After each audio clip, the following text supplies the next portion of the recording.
aqui. Nós de novo aqui nessa quarta-feira. Papo bom que só. Está engrenando, está muito bom. Está engrenando. Paulo, a imprensa se mobilizou em grande parte, grande maioria, para não cobrir as entrevistas do presidente à saída do Palácio da Alvorada, argumentando que está com medo, né, de algum ato violento. O que você acha isso? Isso é ruim ou bom para o presidente? Olha, isso não é bom para o país. Eu acho que todos os profissionais, independentemente de quem apoia ou não apoia o presidente da República, o fato é que institucionalmente não fica bom para o Brasil. Todos os profissionais são pessoas trabalhadoras, têm que ter segurança para trabalhar. Ainda mais tratando-se de liberdade de imprensa. Neste caso, acredito que a Secretaria de Segurança Institucional já vai dar uma solução nisso. Tem que dar, porque fica muito mal para o país. Eu também acho. E, além do que, só para complementar, também não dá para você ser destratado o tempo inteiro. Acho que para o presidente não é bom se ele contar somente com 2 emissoras ou uma e ficar somente nas suas redes sociais, né? Eu acho que a divulgação ampla é positiva para todo mundo, né? Não? Ser destratado, o Trump também destrata a imprensa americana quando ele não gosta da pergunta. Eu acho que o problema não... Isso aí é do estilo de cada um. Não é o meu estilo, mas, infelizmente, é o estilo do presidente. O que me parece que não pode acontecer, e é uma questão fundamental, são os profissionais não terem segurança, sobretudo ao lado do Palácio da Alvorada, que é um espaço de Estado, não terem segurança para trabalhar. Isso que não pode acontecer. Isso é muito mal para a imagem do Brasil.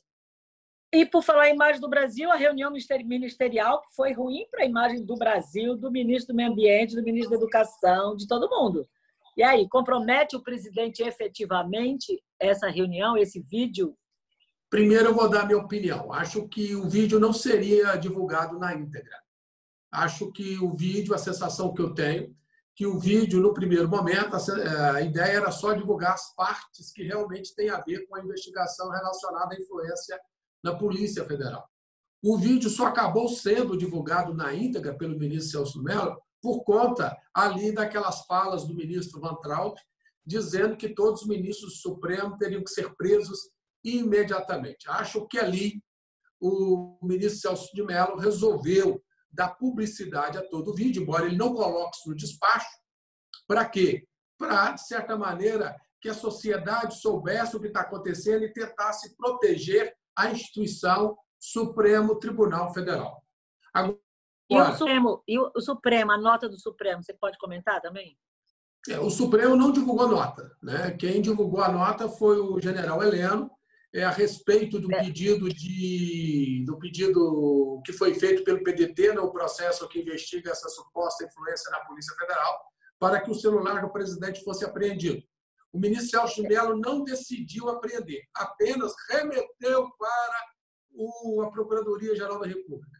Então, para dar o parecer. Depois do parecer da Procuradoria, porque a Procuradoria que tem o ônus da acusação, é ela que diz que provas ela precisa ou não, é que ele iria decidir.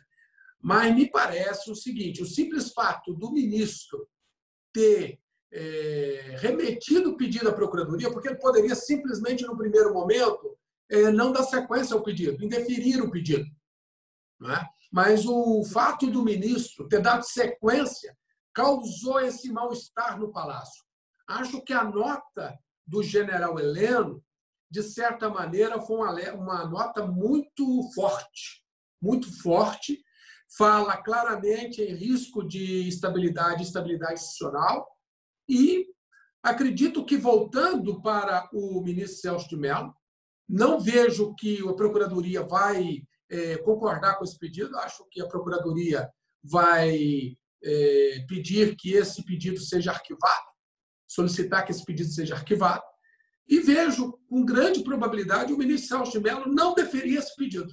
Não deferir. Então, eu acho que fizeram, na verdade. O general Heleno ficou... Porque já vinha de outros episódios do Supremo e ele resolveu antecipar. Então, você já antecipou alguma resposta que eu ia falar sobre o procurador, e você já disse, mas quando eu citei a nota do Supremo, eu estranho o Supremo não ter se manifestado. Seria natural ele não ter se manifestado com a agressão do ministro da Educação? Vai se fazer alguma coisa? Vai se tomar uma medida efetiva e não simplesmente uma nota? Aquilo me pareceu e nos pareceu a todos os brasileiros bastante grave. Era essa a questão que eu queria lhe perguntar. Apenas o ministro Marco Aurélio se manifestou, né, criticando o tom da reunião, etc. Agora, eu entendo por que o Supremo não se manifestou. Nesse momento, porque ele vai agir. Nesse momento, nós estamos próximos, né, estamos muito próximos de uma crise institucional. Então, qualquer passo mal dado pode precipitar essa crise. Então, nesse sentido, acredito que estejam conversando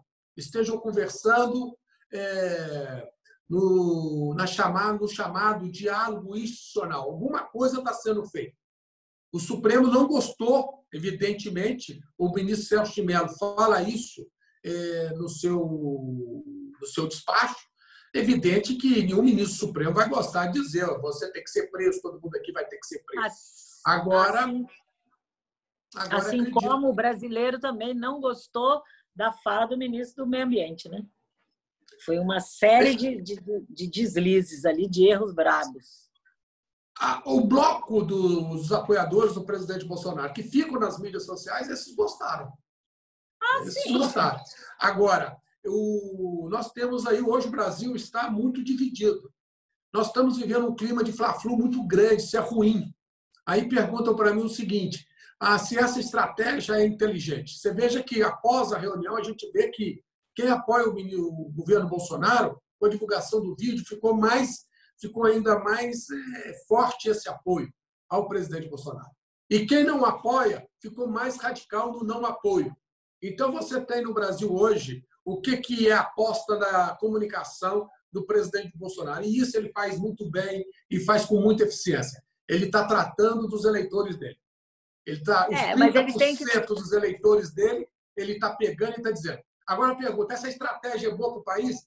Para o país, eu tenho muita dúvida. Mas eu também quero dizer que ele não pode falar somente para os eleitores dele. Ele é o presidente de quem também não o elegeu. Ele é o presidente de um país. E, assim, ele precisa se comportar, ele precisa pensar numa comunicação ampla de Estado democrático, e não somente para o seu nicho. Ele não está em campanha, me parece que seria essa visão. Você não está errada, mas parece que, nesse momento, o que nós temos não é uma proposta eleitoral, é uma estratégia eleitoral. Como estratégia eleitoral eficiente. Agora, pergunto, para o país, a curto e médio prazo, nós vamos ver como o país vai ficar. Não acredito que o país fique bem, porque você tem que ter um projeto. O projeto não é para a próxima eleição. O projeto tem que ser um projeto de país. Agora, na estratégia de comunicação dele, ele está mantendo a fidelização do público que o apoia. Com esse público apoiando ele, o que ele diz? Não tem impeachment contra mim, porque esse público vai para as ruas e eu fico até o final do meu mandato e ainda sou candidato à reeleição. Você falou de estratégia, vamos sair do nacional para o local, né? O governo do Distrito Federal abriu agora os shoppings e a gente tem um dado, pelo menos alguns dados preocupantes, né? Alguns estados que abriram dessa maneira, o número de infectados aumentou e eu estou verdadeiramente preocupada, não exatamente com a forma do governo do Distrito Federal, porque eu acho que o governador tem sido até cauteloso, mas essa coisa de abrir dessa maneira, já com horário expandido como os shoppings, eu tenho receio de que a gente possa subir muito essa tal curva e horizontalizar a infectividade nas regiões administrativas.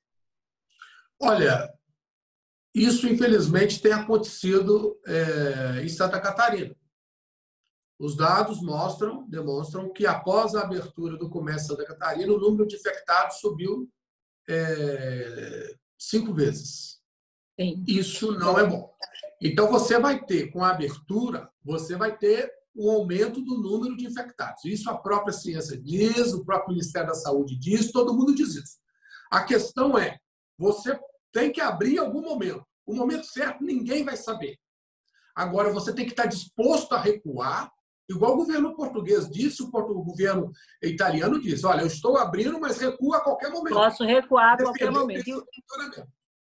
e alguns registros a gente precisa fazer. Por exemplo, o Agarran é referência hoje no Brasil como protocolo, mas já está saturado. Então, é preciso, talvez, que o governo determine ou indique algum outro hospital referência para a Covid, talvez para Santa Maria, que é uma das conversas do governo. Mas a ciência diz também, Paulo, que uma coisa é possível abrir, retroceder um pouco, para que todos tenhamos algum contato com o vírus, que isso é importante. E, na sua opinião, você acha que escola só para o segundo semestre mesmo? Eu acho que sim. E ainda mais que ontem eu assisti algumas pesquisas, e aí acho que a BBC também estava dando alguma coisa assim, que já se tenha um número preocupante, isso não quer dizer que seja grande demais, de crianças já infectadas, porque até então a gente estava dizendo, não, mas criança é assintomática, criança tem contato com o vírus, mas é oligossintomático ou assintomático. Não, já tem crianças com a Covid. E os dois problemas juntos agora pioram. A criança infectada e a criança que é veículo da infecção. Sou a favor de quanto mais cuidado, zelo e informação para essa proteção ser de bom senso, acho melhor. Porque senão todo esforço até agora pode ir por água abaixo. Acho que e o Brasil? E o que você achou dessa decisão do Trump de suspender os voos para o Brasil? Olha, eu acho que ele tem uma certa razão, porque aí eu vou fazer uma crítica a nós. A ANAC demorou demais a fechar alguma coisa. Eu tenho a filha de amigas que chegaram no auge, vieram de Milão, correndo, assim, com muito medo, ficaram 8 horas no translado em São Paulo da conexão, ninguém fez nada, ninguém nem olhou, aferiu nada. Chegou em Brasília também sem nenhum problema, isso lá no começo da crise. Então, nós demoramos um pouco a fechar isso. Talvez seja uma medida, mas as coisas do Trump eu sempre acho que podem ser um pouco cenográficas, não sei. Mas eu acho que as medidas de fechamento de espaço aéreo, de espaço terrestre, para quando a situação está extremamente grave, eu acho que é cautela. E acho sempre, Paulo, que a gente tem que ter à frente, não somente médicos, mas a ciência à frente e gestores com informações. Não adianta ter um monte de gente bom de orientar ou de determinar alguma coisa que não tenha informação técnica científica por trás. A gente tem pouca ainda. O coronavírus a gente está caminhando e tentando trocar o pneu, andando de carro e tentando trocar o pneu ao mesmo tempo. Então, nesse aspecto aí, eu queria só dizer o seguinte. Essa abertura nos outros países foram feitas com um número razoável de testagens. O Brasil é um dos países do mundo que menos faz testagem. Alguma coisa, quer dizer, esse bate-cabeça entre o governo estadual e o governo federal, eu alertei isso no início da pandemia. Não foi bom para o brasileiro. Independentemente de quem apoia o governador quanto o presidente e vice-versa. Claro, a falta desse entendimento. Por quê? O que fizeram esses países para a volta mais segura? Eles têm um monitoramento com testagem elevada. Imagina, a Mônica foi detectada com a testagem que testou positivo. Então, na Alemanha, eles pegam, com sua autorização, todos os contatos do seu celular que você teve nos últimos 15 dias e faz um alerta a essas pessoas e diz que vocês têm que ficar em quarentena porque tiveram contato com a Mônica. No Brasil, você tem várias pessoas que testaram positivo, você conversa com elas e pergunta se alguma medida nesse sentido foi pedida, mesmo nos poucos testes que foram feitos. Nada disso foi feito. Então, por isso que, infelizmente, eu vejo que nós, no Brasil, fica essa politização da pandemia e a coisa certa ninguém está fazendo. E, ao mesmo tempo, só para finalizar, nós temos realidades bem distintas. Ao mesmo tempo que você diz, fique em casa, não vá trabalhar, você tem comunidades que moram 10, 12, 15 pessoas, 18, como vi ontem, no mesmo cômodo, e a cultura e a sobrevivência dessas pessoas é na rua. Então, não dá para você dizer para elas, fique em casa, não é simples assim. Então, é preciso mais cuidado e uma observação maior na questão da humanidade no sentido mais limpo e puro da palavra. Concordo e com a gente você. pode falar de solidariedade, eu acho, sabe? Que sem essa solidariedade... Ontem eu assisti uma entrevista da CUFA falando sobre isso, muita gente se mexendo. Eu até soube, eu vi, inclusive, que você tem distribuído máscaras. Acho que mais de 5.000 máscaras você distribuiu em Taguatinga, se não me engano. A preocupação é com o custo dessas máscaras para essas pessoas? Como é que é? Eu fiz uma doação ao hospital de Taguatinga, foram 5.000 máscaras, junto com o projeto Multiplique Amor. Junto com o projeto Multiplique Amor, no total já são cerca de 30.000 máscaras que nós doamos para os profissionais da área de saúde. Paralelamente a isso, eu estou fazendo uma ação de doação para a população. Então, fiz na rodoviária do Plano, doamos ali 5.000 máscaras, entregamos de mão em mão. E depois eu fiz no metrô de Taguatinga.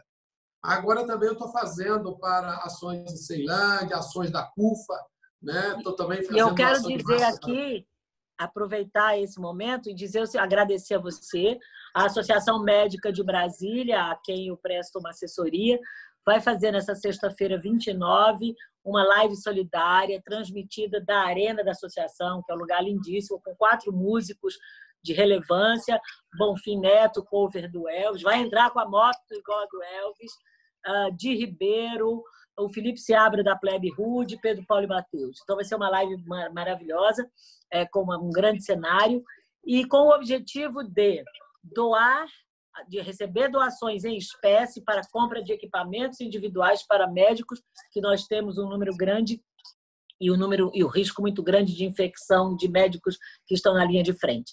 E agradecer que você doou, porque também temos um segundo braço, junto com o Grupo Mulheres do Brasil do Distrito Federal, recebendo produtos de limpeza, de higiene, de proteção para asilos, né, e pessoas carentes e tal. E você doou ontem, eu recebi, e quero agradecer aqui de público, você doou 1.500 máscaras que serão de extrema importância e relevância e serão entregues ao presidente, à diretoria da Associação Médica, que é o Grupo Mulheres do Brasil, para que eles façam o destino correto. Então, eu quero agradecer muito mais esse ato de mais uma pessoa no Grupo da Solidariedade. Te agradeço. Muito obrigado. E assiste a live, que vai ser no meu canal, Mônica Nóbrega, no YouTube, no canal da MBRDF no YouTube e no meu canal também no Facebook, Mônica Nóbrega. Então, não tem saída, tem que assistir. Paulo, mas como a gente nunca pode deixar de falar de direito consumidor, sempre chegam perguntas, né? A mim sempre vem e eu digo, direito consumidor é do Paulo. E tá uma onda muito grande. A internet cresceu mais de 100% no e-commerce e no período mesmo correspondente ao ano passado. Como é que a gente se livra das fraudes que estão também maiores? Olha essa denúncia que chegou para mim e que está hoje no Procon de São Paulo. Eu encaminhei direto para o Procon de São Paulo. Uma empresa... Promoções de viagens, não é isso? Não, uma empresa de venda de material musical, de instrumento musical, foi aberta em plena pandemia, dia 20 de março. E ali, comércio eletrônico, as pessoas, às vezes, muito inocentes, todos os consumidores que compraram nessa empresa não receberam.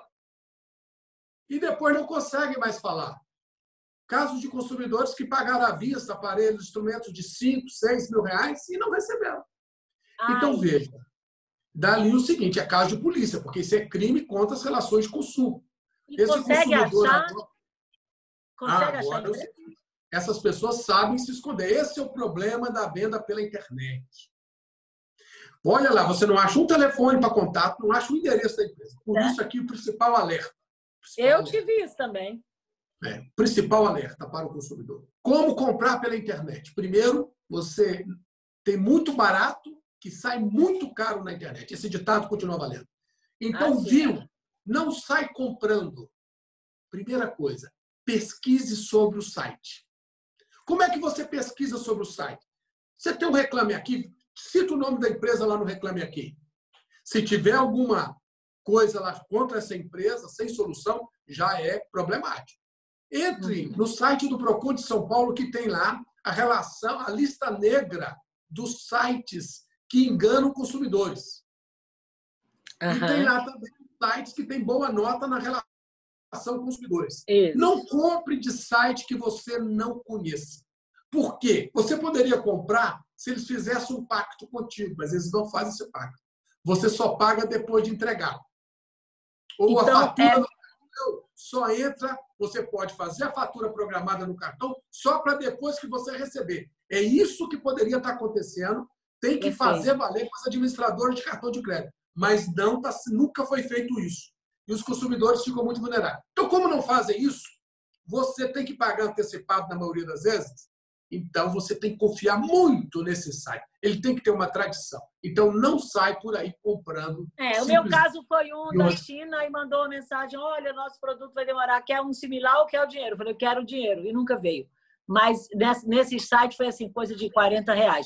No que é grande, é só em que eu confio, e são grandes magazines ou grandes empresas. Bom, gente, nós estamos aqui no meu canal do YouTube, Mônica Nóbrega. Dá o seu joinha aí. E no meu também. E no do Paulo. @Paulo Roque Oficial. E nós estamos aqui recebendo seus comentários, suas contribuições. E toda quarta, um papo muito legal. Paulo Roque, valeu. Um beijo, Mônica. Muito obrigado.